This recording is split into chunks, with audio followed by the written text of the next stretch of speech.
जय हिंद साथियों।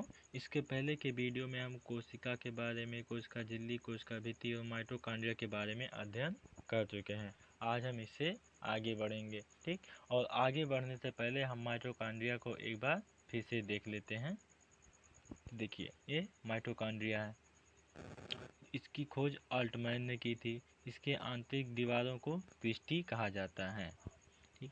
ये श्वसन क्रिया के दौरान क्रिब्स चक्र चलाता है, जिसके फलस्वरूप एटीपी और ग्लूकोज बनते हैं और हमें ऊर्जा देता है। क्या बनाता है? एटीपी और ग्लूकोज बनाते हैं और जिससे हमें ऊर्जा मिलती है, ठीक। इसी कारण इसे कोशिका का पावर हाउस कहा जाता है। इसे शक्ति गृह भी कहते हैं, पावर हाउस भी कहते हैं, ठीक। अब ये जो ऊर्जा बना रहा है माइटोकॉन्ड्रिया, ये जो ऊर्जा बना रहा है, ये ऊर्जा तो हमारे पूरे शरीर में बन रही है, ठीक। क्योंकि कोशिका तो हमारे पूरे शरीर में है ना, तो ऊर्जा भी तो हमारे पूरे शरीर में बनेगी। हाथ से लेके पैर तक, सर से लेके पूरे पैर तक हमारे पूरे शरीर में कोशिका ही है। तो कोशिका है तो माइटोकॉन्ड्रिया भी हर जगह है। तो ये माइटोकॉन्ड्रिया ऊर्जा तो हमारे पूरे शरीर में बना रही है। तो मान लीजिए अगर कोई व्यक्ति हाथ से कार्य कर रहा है, ठीक। अगर कोई व्यक्ति हाथ से कार्य कर रहा है तो उसे सबसे ज़्यादा ज़रूरत ऊर्जा की कहाँ होगी? हाथ में होगी। अगर कोई व्यक्ति पैर से कार्य कर रहा है, यानी कि अगर पैर से दौड़ रहा है, धावक है, वो दौड़ रहा है, तो उससे सबसे ज़्यादा ऊर्जा की ज़रूरत कहाँ होगी? पैर में होगी। अगर कोई व्यक्ति लकड़ी काट रहा है कुल्हाड़ी से, तो उससे सबसे ज़्यादा ऊर्जा की ज़रूरत हाथ में होगी। कोई व्यक्ति कुदाल चला रहा है, उससे सबसे ज़्यादा ऊर्जा की ज़रूरत हाथ में होगी। तो ऐसे में तो ऊर्जा हमारे पूरे शरीर में बन रही है। तो ऐसे में तो कोई होना चाहिए ना कि जहाँ ऊर्जा की ज़रूरत कम हो, ठीक। जहाँ ऊर्जा की ज़रूरत कम हो वहाँ से ऊर्जा लेके जहाँ ऊर्जा की ज़रूरत ज़्यादा है उसको ऊर्जा दे दे। इस परिवहन करने वाले को गोल्गी काय कहा जाता है। ये पूरे शरीर में ऊर्जा का परिवहन करता है, ठीक। ये क्या करता है? ये पूरे शरीर में ऊर्जा का परिवहन करता है। इसीलिए आप देखते होंगे कि अगर हम जब कार्य करते हैं, हाथ से कोई कार्य करते हैं, तो केवल हमारा हाथ ही नहीं थकता है। जब हम थकते हैं तो हमारा पूरा शरीर थक जाता है। अगर कोई व्यक्ति दौड़ता है तो लेकिन कुछ समय के बाद अगर वो थकता है तो उसका पूरा शरीर थकता है। ऐसा थोड़ी ना होता है कि केवल पैर थक गया बाकी सब ठीक है।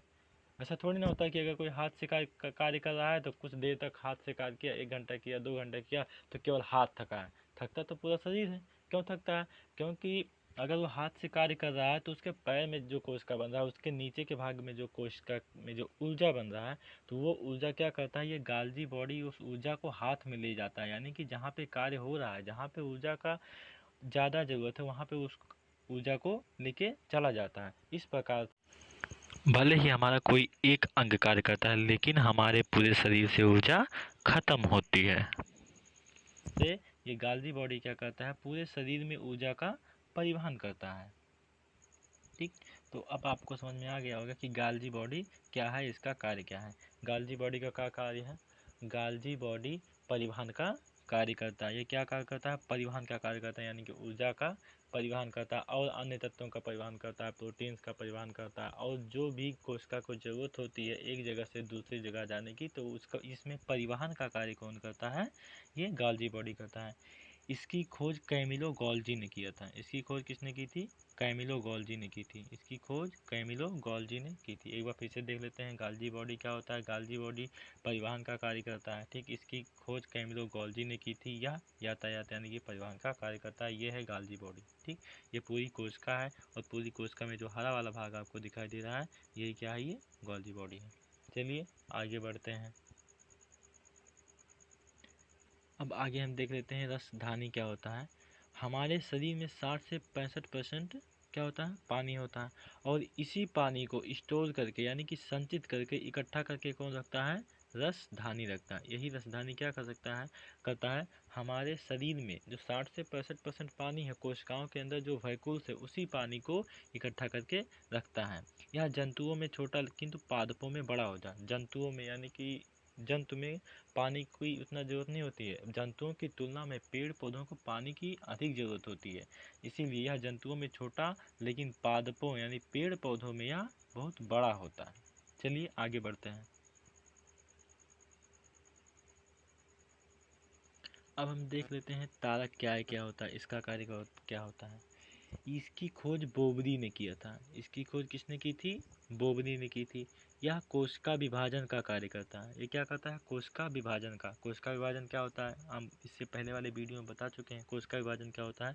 जब एक कोशिका दो कोशिकाओं का निर्माण कर दे। ठीक, जब एक कोशिका विभाजित होकर दो भागों में बंटकर दो नए कोशिकाओं का निर्माण कर दे। एक कोशिका दो भागों में बंटकर दो नए कोशिकाओं का निर्माण कर देती है तो उसे क्या कहते हैं? कोशिका विभाजन कहते हैं। जैसे कि आप यहाँ देख सकते हैं, ये कोशिका है और ये क्या है? ये सेंट्रोसोम है। ये लकड़ी के बंडल की तरह होता है। ठीक, ये क्या है? सेंट्रोसोम है। ये क्या करता है? कोशिका विभाजन करता है। पादप कोशिका में विभाजन सेल प्लांट के द्वारा होता है। ये पादप कोशिका में होता है सेल प्लांट के द्वारा, लेकिन जंतुओं में जो होता है वो सेंट्रोसोम के द्वारा ही कोशिका विभाजन होता है, लेकिन पादप कोशिकाओं में सेल प्लांट के द्वारा होता है। मस्तिष्क में कोशिका विभाजन नहीं होता। मस्तिष्क में जो न्यूरॉन सेल होती हैं उसमें कोशिका विभाजन नहीं होता है, लेकिन लीवर में सबसे अधिक कोशिका विभाजन होता है। यानी कि लीवर में बाकी कोशिकाओं की तुलना में लीवर की कोशिकाओं में कोशिका विभाजन बहुत तेजी से होता है। यही कोशिका विभाजन बहुत तेजी से होने लगता है तो उसे कैंसर कहते हैं। ठीक, कैंसर में होता क्या है कि कोशिकाएं अनियंत्रित रूप से विभाजित होने लगती हैं। यानी कि उन पर कोई नियंत्रण नहीं रहता, वो विभाजित होते रहती हैं तो क्या हो जाता है? कैंसर हो जाता है। लेकिन मस्तिष्क में कोशिका विभाजन तो होता नहीं है, फिर भी ब्रेन कैंसर हो जाता है, इसे ब्रेन ट्यूमर बोला जाता है। ठीक, मस्तिष्क में कोशिका विभाजन तो होता नहीं है, न्यूरॉन के सेल में कोशिका विभाजन नहीं होता है, फिर भी ब्रेन कैंसर कैसे हो जाता है? ब्रेन ट्यूमर कैसे हो जाता है? तो देखिए, जो मस्तिष्क की कोशिकाएं होती हैं उसमें 90% तो क्या होता है? 90% तो न्यूरॉन सेल होते हैं। ठीक, 90% न्यूरॉन सेल होते हैं, लेकिन उसी में से 10% क्या होता है? गिलियल सेल होता है। ठीक, 90% न्यूरॉन सेल होता है, 10% गिलियल सेल होता है। गिलियल सेल होता है तो इस 90% में तो सेंट्रोसोम पाया नहीं जाता है, इसमें तो कोशिका विभाजन नहीं होता। लेकिन ये जो 10% है इसमें क्या करता है? सेंट्रोसोम इसमें पाया जाता है और इसी में जब वो अनियंत्रित रूप से गिलियल सेल को बढ़ा देता है तो क्या हो जाता है? ब्रेन कैंसर हो जाता है। अभी हम आपको क्या बताएं कि मस्तिष्क में 10% क्या होता है? गिलियल सेल होता है। ठीक, और 90% क्या होता है? न्यूरॉन सेल होता है। इसमें तो न्यूरॉन सेल में तो कोशिका विभाजन नहीं पाया जाता, लेकिन ये जो 10% गिलियल सेल होता है इसमें सेंट्रोसोम पाया जाता है।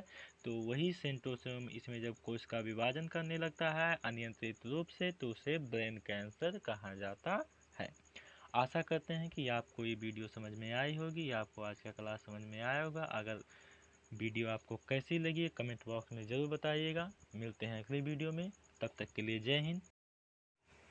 Thank you.